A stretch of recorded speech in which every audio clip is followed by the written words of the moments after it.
అంబేద్కర్ ఆలోచన విధానం, వర్ధిల్లాలి అంబేద్కర్ ఆలోచన విధానం. కాపాడుకుందాం భారత రాజ్యాంగాన్ని మనవాదుల శక్తుల నుంచి, కాపాడుకుందాం భారత రాజ్యాంగాన్ని మనవాదుల శక్తుల నుంచి. వర్ధిల్లాలి అంబేద్కర్ నాయకత్వం, వర్ధిల్లాలి అంబేద్కర్ నాయకత్వం. కాపాడుకుందాం భారత రాజ్యాంగాన్ని మనవాదుల శక్తుల నుంచి.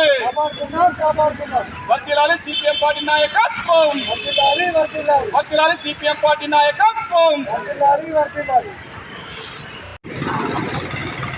ఈరోజు బోయినపల్లి మండల కేంద్రంలో కార్మికుల ఆధ్వర్యంలో కూడా డాక్టర్ బాబాసాహెబ్ అంబేద్కర్ 133వ జయంతిని మండల కేంద్రంలో పూలమాల వేసి ఘనంగా సత్కరించడం జరిగింది.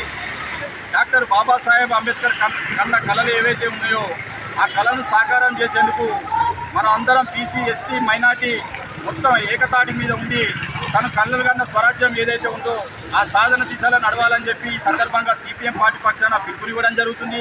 ఎందుకంటే ఇలా కేంద్రంలో బీజేపీ, ఇలా కేంద్రంలో 10 ఏళ్ల నుంచి పరిపాలిస్తున్న కేంద్ర బీజేపీ ప్రభుత్వం ఏదైతుందో తన ఆలోచన ధోరణిగా ఈ దేశాన్ని మనువాద దేశంగా మార్చి ఒక రాజు పరిపాలన కింద తీసుకురావాలని చెప్పి కుట్ల ప్రయత్నం ఏదైతే చేస్తుందో భారతదేశంలో ఉన్న అక్కడి ప్రజలు, కార్మికులు, కర్షకులు, కూలీలు రాబోయే ఎంపీ ఎలక్షన్లు ఏవైతే ఉన్నాయో ఈ కేంద్ర బీజేపీ ప్రభుత్వానికి బుద్ధి వచ్చే విధంగా చెంపపెట్టు లెక్క ఓటు అనే ఆయుధంతో ఖచ్చితంగా తీర్పు అనేది ఇవ్వాలి. ఎందుకంటే వారు ఈ ఆర్ఎస్ఎస్ మనవాదుల శక్తులు ఏవైతే ఉన్నాయో ఈ భారతదేశానికి పూర్తిగా ఒక అధ్యక్ష పాలన కిందకి తీసుకురావాలని చెప్పి చాలా కుటిల ప్రయత్నం జరుగుతుంది. కాబట్టి ఈ భారత రాజ్యాంగాన్ని తీసేసి మనవాద ధర్మాన్ని తీసుకురావాలనే ఆలోచన ఏదైతే ఉందో ఈ భారతదేశంలో ఉన్న ప్రజలంతా ఏకమై ఈ రాబోయే ఎలక్షన్లలో కూడా ఖచ్చితంగా ఈ కేంద్ర బీజేపీ ప్రభుత్వానికి బుద్ధి చెప్పకపోతే రాబోయే తరాలకు ఎస్సీ, ఎస్టీ, బీసీ, మైనార్టీలకు భవిష్యత్తు లేకుండా చేస్తారు. కాబట్టి ఈ బీజేపీ ప్రభుత్వానికి ఖచ్చితంగా బుద్ధి చెప్పాలని చెప్పి సందర్భంగా ఈరోజు బోయినపల్లి మండల కేంద్రంలో సిపిఎం పార్టీ సంఘ ఆధ్వర్యంలో